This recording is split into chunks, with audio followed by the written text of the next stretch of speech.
Η παίκτες Strad είναι ένα σχέδιο εργασίας που έχει προταθεί από το Ινστιτούτο Ψηφιακών Καινοτομιών του Πανεπιστημίου του Teesside.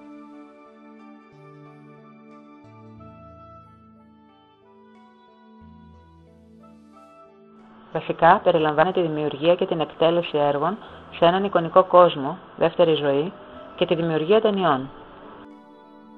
Επιτρέπει στους συμμετέχοντες να μιμηθούν πολλές από τις δραστηριότητες που περιλαμβάνονται στη δημιουργία παραγωγών και ταινιών, χωρίς τα κόστη και πολλές από τις δυσκολίες που αντιμετωπίζουν στον πραγματικό κόσμο. Όλοι οι παρακάτω ρόλοι μπορούν να υιοθετηθούν. Ηθοποιοί, σκηνογράφοι, κατασκευαστές σκηνικών, κατασκευαστές κοστούμιών, σεναριογράφοι, προσωπικό κάμερας, παραγωγή, τεχνική ήχου, μεταγλωτιστές, σκηνοθέτης, μουσική. Για να πάρετε μια ιδέα σχετικά με όλα τα προηγούμενα, δέστε την διαφημιστική ταινία Strad που βρίσκεται παρακάτω. Για περισσότερες πληροφορίες, παρακαλούμε να επικοινωνήσετε με τον συντονιστή των ΜΜΕ, Steve Thompson, ή να εγγραφείτε στον κατάλογο ηλεκτρονικών μηνυμάτων. Κάντε κλικ εδώ για να διαβάσετε σχετικά με την κατασκευή της διαφημιστικής ταινίας.